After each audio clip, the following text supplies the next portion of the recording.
I stood there, staring down at a puddle of dirty rainwater that was rapidly turning brown. Floating right in the middle of it was my favorite cashmere sweater.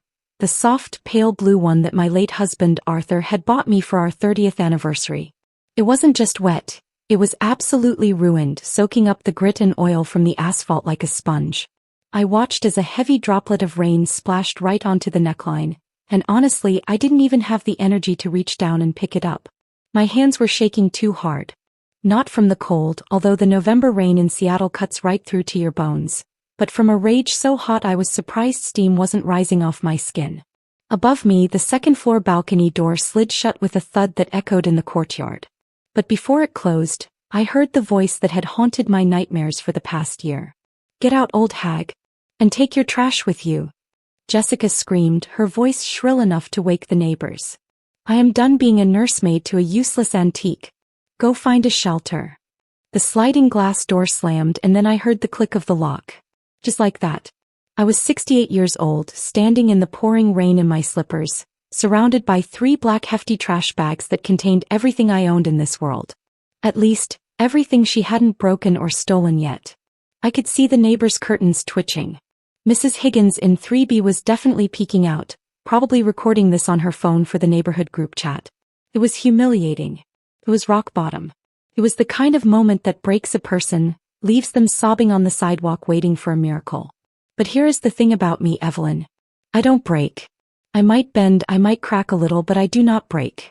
And as I stood there wiping the rain out of my eyes, looking up at the apartment complex that looked like a giant gray tombstone against the night sky, I didn't cry. A slow, cold smile actually started to spread across my face. It was involuntary. Because Jessica, in all her screeching fury, had made a critical calculation error. She thought she was kicking out a helpless, penniless widow who had nowhere to go. She thought she held all the cards because her name was on the lease of apartment 204.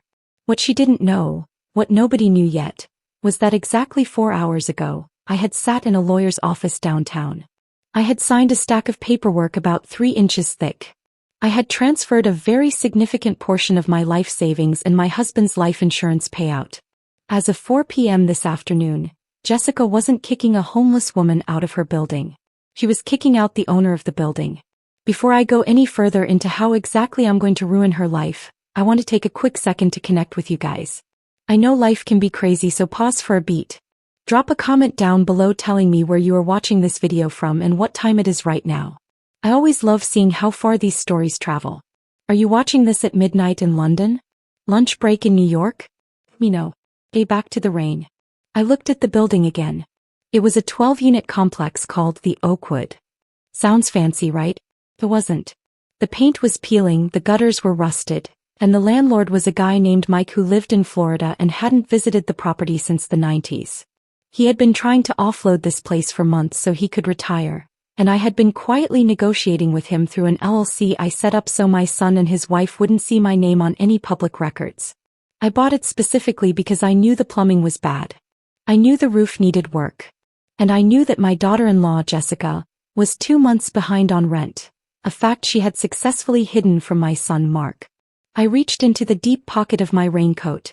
My fingers brushed against the waterproof plastic pouch I had wisely decided to carry. Inside wasn't cash and it wasn't a tissue. It was the deed. The transfer of ownership. It was dry, crisp, and legal. I squeezed it, letting the crinkle of the plastic ground me. "Get out, old hag," I whispered to myself, repeating her words. I looked at the trash bags again. I decided right then and there to leave them. Let the cashmere sweater rot in the puddle. Let the neighbors stare at my scattered clothes. It would serve as evidence. It was a monument to her cruelty. I didn't need those clothes anymore. Where I was going, I could buy new clothes. I reached into my other pocket and pulled out my phone. The screen was wet, but it lit up. I had a reservation at the Hilton downtown, the nice one with the room service and the fluffy robes. I turned my back on the apartment building. I didn't look up at the window where I knew Jessica was probably peering out, sipping wine, feeling triumphant that she had finally purged the house of her mother-in-law. She was probably already planning how to turn my room into a yoga studio or a walk-in closet. She had no idea that the useless antique she just evicted now held the power to evict her. As I walked toward the main road to hail a cab, the adrenaline started to fade, and the cold reality of the last year washed over me. You might be wondering, how did it get this bad? How does a mother end up getting thrown out like garbage by her son's wife? To understand the sheer satisfaction of the revenge I'm about to serve, you have to understand the hell I've been living in. You have to understand that I didn't just show up on their doorstep empty-handed. I gave them everything. And in return they, specifically she, stripped me of my dignity piece by piece until tonight. Tonight was the finale. But the encore? Oh, the encore belongs to me. I sat on the edge of the hotel bed, finally warm for the first time in hours. The room smelled like lavender and industrial sanitizer, a stark contrast to the smell of mildew and cheap air freshener that permeated Mark and Jessica's apartment. I wrapped the fluffy white hotel robe tighter around myself, staring at my reflection in the dark television screen. It was hard to believe that just 14 months ago I wasn't this person. I wasn't a shivering, evicted old lady. I was Evelyn, the wife of Arthur, a respected local pharmacist. We had a beautiful 4-bedroom colonial house on the north side of town. We had Sunday dinners. We had dignity. It all fell apart when Arthur's heart stopped on a Tuesday morning while he was drinking his coffee. Just like that, the center of my world was gone. I was a wreck. I couldn't navigate the silence of that big house alone. That was when Mark, my only son, stepped in. He had tears in his eyes at the funeral, holding my hand, promising me that I didn't have to be alone. "Mom, come live with us," he had said, squeezing my shoulder. "We have that second bedroom. Jessica and I want you there. You can help us and we can look after you." Sounded like a lifeline. I was drowning in grief and I grabbed onto it. I sold the big house within 2 months. I put the majority of the money into a high-yield savings account and a diverse portfolio that Arthur had set up for me, but I kept that part quiet. I wanted to be helpful though. I paid off Mark's car note, about $12,000, and I paid off Jessica's student loans, which were another $15,000. I thought of it as an investment in our new life together. I thought we were a team. That illusion lasted exactly 3 weeks. The shift was subtle at first, like the temperature dropping 1 degree at a time until you realize you are freezing. It started with comments about space. Jessica would sigh loudly whenever I walked into the living room. "God, it is so crowded in here," she would mutter to no one in particular, aggressively fluffing a pillow. I started spending more time in my room trying to make myself small. I tried to stay out of her way, but that wasn't enough. If I was invisible, I was creepy or antisocial. If I was present, I was hovering or suffocating. Then came the chores. It began as a favor. They were both working, so I naturally wanted to help. I did the dishes. I vacuumed. I started cooking dinner so it would be ready when they got home. But soon the thank yous stopped coming. The requests turned into demands and the demands turned into mandates. "Evelyn, you shrank my blouse," Jessica snapped one evening, throwing a polyester shirt at me while I was watching Jeopardy. "Do you not know how to read a label? Seriously, what do you do all day? You have one job." I was stunned. "I'm sorry, Jessica," I thought. "Don't think. Just read." She cut me off, grabbing the remote and changing the channel to some reality show she liked. "And by the way, the bathroom sink is clogged again. Mark is too tired to deal with it, so handle it before tomorrow." I became the live-in maid. I was scrubbing their toilet, folding their underwear, and cleaning up their dinner plates while they sat on the couch 5 feet away, laughing at the TV. I was 68 years old, wiping grease off the stove for a woman who hadn't paid her share of the rent in 6 months. And where was Mark? My son, the boy I raised to be a gentleman? He was physically there but spiritually absent. He became a ghost in his own home, terrified of upsetting Jessica. Whenever I tried to talk to him, he would give me that pained, pleading look. "Mom, please," he would whisper when she was in the shower. "She's just stressed with work. Don't make waves. Just keep the peace for me, okay?" So I kept the peace. I swallowed my pride like it was bitter medicine. I told myself that I was doing this for Mark.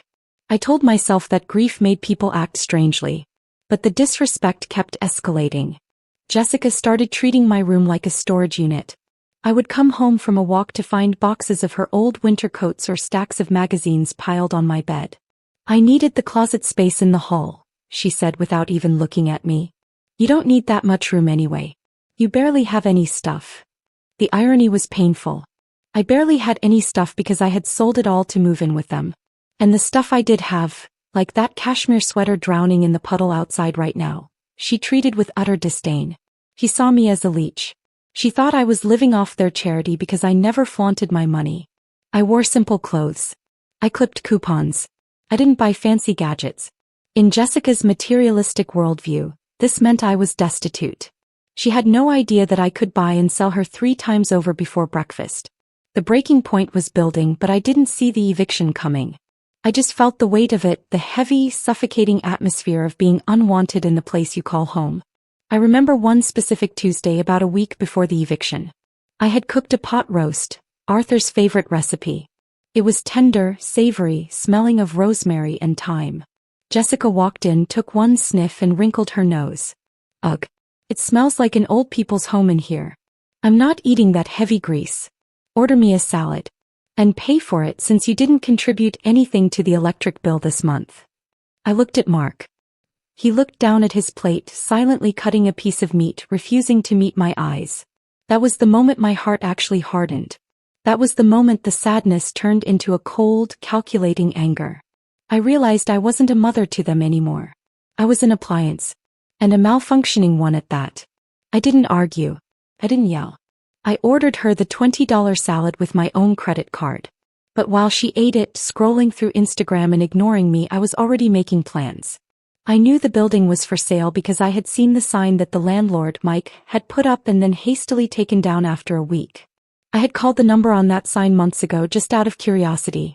Sitting there, watching her pick at her arugula while treating me like the hired help, I decided I was done keeping the peace. If she wanted to treat me like a servant in her house, fine. But I was going to make sure that her house became my house. I just didn't realize she would beat me to the punch and kick me out before I could reveal my hand. But looking back, that night in the rain was the best thing she could have done for me. It gave me the moral high ground to do what came next. Living a double life is exhausting, but it is also incredibly empowering. While Jessica was busy making my life miserable inside apartment 204, I was busy becoming the owner of the entire building. It started the day after the pot roast incident. I told Jessica I was going for a long walk to the park.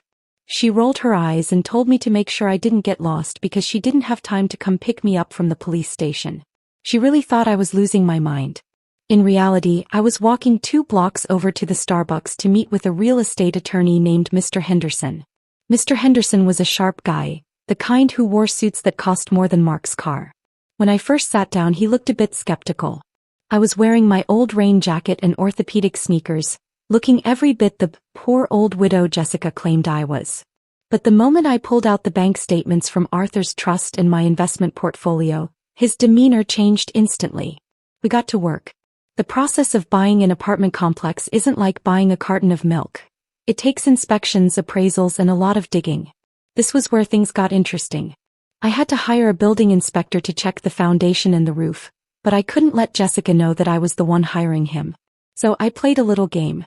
I scheduled the inspector to come on a Wednesday morning when I knew Mark would be at work and Jessica would be working from home, which usually meant she was on Zoom calls with her camera off, painting her nails. When the buzzer rang, I answered it. A burly guy named Dave stood there with a clipboard. "Building inspection," he grunted. Jessica poked her head out of the bedroom looking annoyed. "Who is that? Did we order something?" "It is a building inspector," I called back, keeping my voice shaky and innocent. "He says the landlord, Mike, sent him." "Ugh, Mike is such a nuisance," Jessica groaned, retreating back into her room. "Just let him in and make sure he doesn't steal anything. I am on a call." I almost laughed out loud. She had no clue. I spent the next hour walking around with Dave. While he pointed out the water damage in the hallway ceiling and the outdated electrical panels, I was taking mental notes. Not as a tenant but as the future boss. I was literally inspecting my future kingdom right under her nose. Dave thought I was just a nice old lady showing him around. He even whispered to me, "Between you and me, ma'am, this landlord has let this place go to rot. Whoever buys this is going to have a lot of leverage to lower the price." "Is that so?" I asked, feigning surprise. "I will be sure to keep that in mind." That night, I called my lawyer and told him to drop our offer by $50,000 based on the inspection report. Mike, the Florida landlord, accepted it within 20 minutes. He just wanted out. But the real cherry on top of this revenge sundae came during the financial audit. As part of the sale, Mike had to turn over the rent rolls, the records of who was paying and who wasn't. I was sitting in the library using their free computer because Jessica had put a password on the home Wi-Fi to save bandwidth when the email came through. I opened the spreadsheet and scrolled down to Unit 204. My heart actually skipped a beat. I assumed Mark and Jessica were paying rent. Mark gave Jessica his half of the money every single month. I had seen him transfer it. But there in black and white were the words, Unit 204, past due 3 months. Jessica hadn't paid rent since August. She was taking Mark's money, keeping her own money and stiffing the landlord. She was effectively squatting in the apartment while screaming at me for eating $20 worth of salad. The hypocrisy was so thick I could choke on it. I realized she was probably using the rent money to fund her retail therapy habit, the constant Amazon packages that arrived daily which she always hid from Mark. Armed with this knowledge, her insults didn't hurt as much. They just fueled me. A few days later she hosted a brunch for her friends. 3 women who looked and sounded exactly like her sat around our small dining table, drinking mimosas. I tried to stay in my room but Jessica banged on my door. Evelyn, we are out of ice. Can you get some? And bring napkins. I walked out feeling their eyes on me. They stopped talking as I entered the kitchen. It was that heavy judgmental silence. I opened the freezer, grabbed the ice tray and cracked the cubes into a bowl.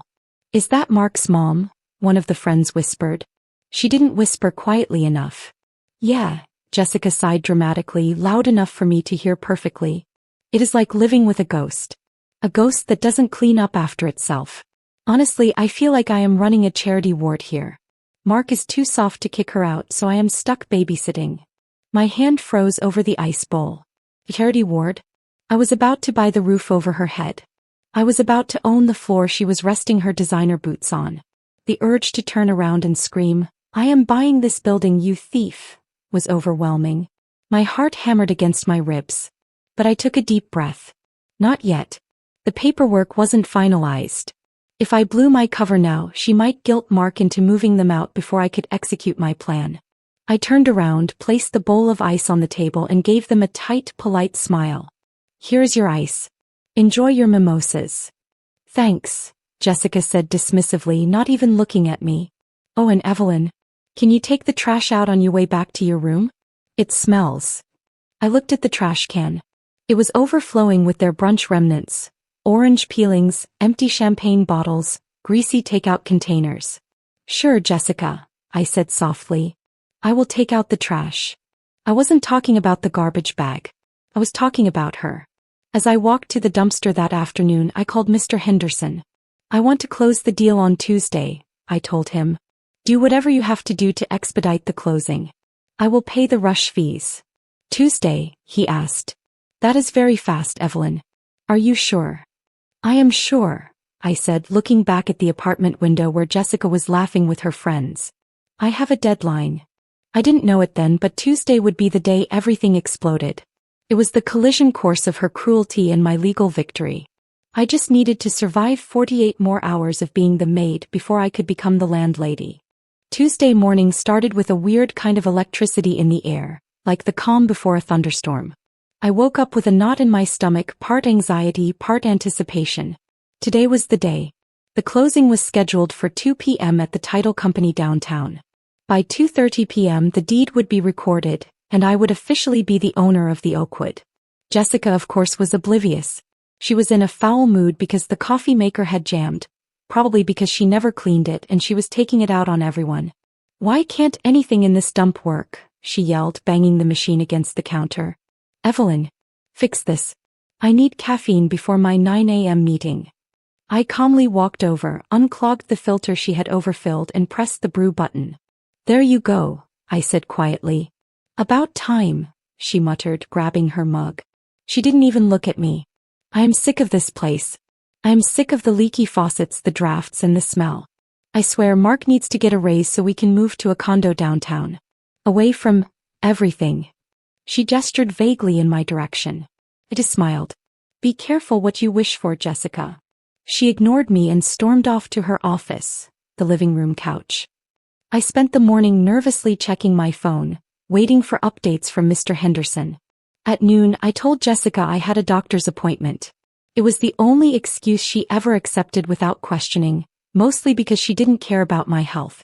Fine, just don't be late for dinner prep, she yelled from the couch. We're having tacos. Ground beef is in the fridge. I took a cab to the lawyer's office. Sitting in that leather chair signing my name over and over again felt surreal. Evelyn Miller. Evelyn Miller. Evelyn Miller. With each signature I felt a weight lifting off my shoulders. The transfer was wire confirmed at 2:15 p.m. The keys, the master keys to the entire building, were placed in my hand. They were heavy, cold, and beautiful. Congratulations, Ms. Miller, Mr. Henderson said, shaking my hand. You are now the proprietor of the Oakwood Apartments. How does it feel? It feels, I said, closing my fist around the keys, like justice. I took the long way home, savoring the feeling. I stopped at a bakery and bought myself a celebratory eclair. I was technically their landlord now. I could walk in there and evict them immediately for non-payment of rent. But I wanted to be strategic. I wanted to talk to Mark first, alone. I wanted to give him a chance to do the right thing before I dropped the hammer. But when I got back to the apartment around 4:30 p.m., the atmosphere had shifted from tense to hostile. The moment I unlocked the door, I knew something was wrong. Mark was sitting at the kitchen table with his head in his hands. Jessica was standing over him, her face red, screaming. Tired of it, Mark. I am done. I am not living like this anymore. I stepped inside and closed the door softly. Is everything okay? Jessica spun around, her eyes wild. No. Everything is not okay. You are the problem. She pointed a manicured finger right at my face. I found your little stash. My heart stopped. Did she find the deed? The bank statements? She reached behind her and pulled out a small, worn photo album from the trash can. It was my wedding album. The one thing I kept under my bed. I was looking for my other shoe and found this dusty piece of junk taking up space. And then I looked around. Your old clothes, your medicines, your presents. It is suffocating us. We are fighting because of you. Mark is miserable because of you. Jessica, stop, Mark said weakly, not looking up. No, I won't stop, she shrieked. She has to go. No. Tonight. I am not spending another night in the same house as this parasite. She marched into my room. I heard the sound of drawers being ripped open. What are you doing? I asked, my voice trembling, but this time with fury, not fear. Helping you pack, she yelled. She came out with armfuls of my clothes. My sweaters, my pants, my scarves. And she didn't just put them in a bag. She walked to the sliding glass door to the balcony, opened it, and threw them outside. It was raining. Hard. Jessica. Mark stood up finally. You can't do that. Watch me, she screamed. She grabbed another armful. Get out. Get out, old hag. And take your trash with you. I looked at Mark. My son. The boy I carried for 9 months. Mark. I said. Are you going to let her do this? He looked at me, tears in his eyes, but he looked defeated. Broken. Mom, maybe it is best if you go to a hotel for a night? Just until she calms down? I can't handle the fighting anymore. That was the betrayal. That was the knife in the heart. He chose the path of least resistance. He chose her temper over his mother's dignity. Fine, I said. My voice was suddenly very calm. The anger crystallized into ice. I will go. I watched Jessica throw the last of my things over the balcony. She grabbed a box of black trash bags from under the sink and threw them at my feet. Pack your wet rags and get lost. Don't come back until you have a nursing home address. I picked up the box of bags. I didn't say a word. I didn't tell them I owned the building. Not yet. That was a conversation for the daylight. That was a conversation for a landlord to have with a tenant, not a mother with a son. I walked out the front door, down the stairs, and into the rain. I saw my clothes scattered in the mud. I saw the cashmere sweater in the puddle. And that brings us back to where we started.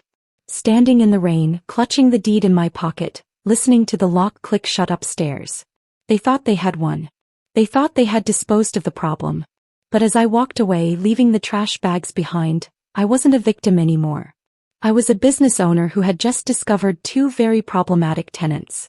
And tomorrow morning, business hours would open with a bang. The sun was shining the next morning, which felt like a personal favor from the universe. I woke up in my hotel room after the best sleep I had in years. I ordered a room service breakfast, poached eggs, fresh fruit, and coffee that didn't taste like mud, and I took my time. There was no rushing to clean the kitchen. There was no walking on eggshells.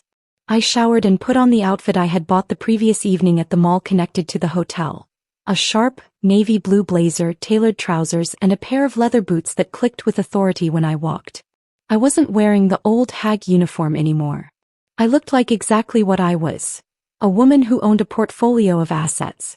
At 10 a.m. sharp, I pulled up to the Oakwood in a cab. I asked the driver to wait. As I walked into the courtyard, the first thing I saw was the pile of wet trash bags. My clothes were still scattered in the mud, ruined beyond repair. That blue cashmere sweater was now just a dirty rag. Seeing it in the daylight didn't make me sad though. It made me focused. I noticed Mrs. Higgins in 3B peeking out her window again. Good. I wanted an audience for this. I walked up the stairs to apartment 204. I didn't use my key even though I had the master. I wanted them to open the door. I knocked. 3 sharp, confident raps. It took a minute. Then the door swung open. It was Jessica. She looked disheveled, wearing a bathrobe, holding a half-eaten piece of toast. When she saw me, her face twisted into a sneer. "Oh my God," she groaned, rolling her eyes. "I told you last night, Evelyn. We are not a hotel. Did you come to get your trash? It is in the yard. Go pick it up before the neighbors complain." She started to close the door. I stuck my new leather boot in the jamb. "I am not here for the clothes, Jessica," I said. My voice was calm, level, and louder than hers. "And I am not here to move back in." "Then what do you want?" "Money." She laughed, a harsh, barking sound. "Mark. Your mother is back and she wants a handout." Mark shuffled into the hallway behind her, looking tired and guilty. He couldn't even look me in the eye. "Please, just give us some space. We talked about this." I reached into my bag, my new leather tote, and pulled out a manila envelope. "I don't need space, Mark. I have plenty of space. I own the building." The silence that followed was absolute. You could hear a pin drop. Jessica blinked, her mouth hanging slightly open. "What?" "I own the building," I repeated, enunciating every syllable. "I bought the Oakwood apartments yesterday afternoon. The deal closed at 2 p.m. Roughly 2 hours before you threw my clothes off the balcony." "You are lying," Jessica stammered, her face losing all its color. "Mike owns this place. You don't have any money. You are broke." "I am a retired pharmacist's wife with a very healthy investment portfolio that I never felt the need to brag about," I said, stepping past her into the living room. It smelled like stale tacos. And Mike was very happy to sell. Especially since he didn't want to deal with tenants who don't pay their rent. I slapped the envelope onto Mark's chest. He fumbled to catch it. "That is a notice to vacate," I said, looking around the apartment that I had cleaned for months, seeing it now with the eyes of a landlord. "You are 3 months behind on rent, Jessica. I saw the rent rolls. You have been taking Mark's money and spending it on, what? Purses? Booze? While living here for free." Mark looked at Jessica, shock replacing the guilt on his face. "Jessica? Is that true? I sent you the transfer every first of the month." Jessica scrambled, looking like a cornered rat. I was going to pay it. I had expenses. Mark, she is lying. She is just trying to ruin us." "The bank records don't lie," I cut in. "And neither does the eviction notice. You have 3 days to vacate the premises for non-payment of rent. And since I am the owner, I am choosing not to renew the lease anyway. I have big plans for this unit. I think I am going to renovate it. Maybe knock down this wall. It is a bit suffocating in here, don't you think?" Jessica started to cry, loud, ugly, fake tears. "You can't do this. We are family. Mark, tell her. She is your mother." "I was your mother last night when you threw me out in the rain," I said, my voice dropping to a dangerous whisper. "I was family when I cooked your meals and scrubbed your toilet. You called me a charity case. You called me a parasite. Well, the parasite just bought the host." I turned to Mark. He looked devastated. "Mom, I didn't know about the rent. I swear. We can fix this. We can pay you back. Please don't kick us out. We have nowhere to go." This was the hardest part. Part of me wanted to hug him. He was my son. But I remembered him sitting at that table last night, letting her scream at me, letting her throw my memories in the mud. He needed to learn. "You are a grown man, Mark," I said softly. You have a job. You have a wife who apparently loves to spend money. You will figure it out. But you won't do it here. I am not running a charity ward, remember? I walked back to the door. 3 days. If you aren't out, I will have the sheriff here to remove you. And Jessica? Be careful with the walls when you are moving your boxes. I would hate to keep your security deposit. I walked out and didn't look back. As I went down the stairs, I heard them screaming at each other. Real screaming. The kind that ends marriages. I walked past Mrs. Higgins, who was standing on her balcony with her mouth open. I gave her a little wave. Lovely day for a renovation, isn't it, Mrs. Higgins? I called out. They moved out 2 days later. Mark went to stay with a friend. Jessica went back to her parents. They are separated now. Mark calls me once a week. We are slowly rebuilding, but I set boundaries. I don't give him money. I don't do his laundry. We go for coffee and that is it. As for me, I moved into the penthouse unit on the top floor of the Oakwood after I renovated it. It has a beautiful view of the city. I hired a management company to handle the day-to-day stuff, so I don't have to unclog any toilets. I joined a yoga class, I bought new sweaters, cashmere of course, and I made friends who like me for me, not for what I can do for them. Sometimes when it rains, I look down at the courtyard and think about that night. It was the worst night of my life, but it was also the beginning of my freedom. It taught me that sometimes, you have to lose everything to realize how much power you actually have. And sometimes the best revenge isn't screaming or fighting. It is simply handing someone a legal document and watching their world crumble while you walk away in expensive boots. That is the end of the story. If you enjoyed seeing Jessica get exactly what she deserved, make sure to drop a like, leave a comment with your thoughts on my revenge, and subscribe for more stories like this. See you in the next video.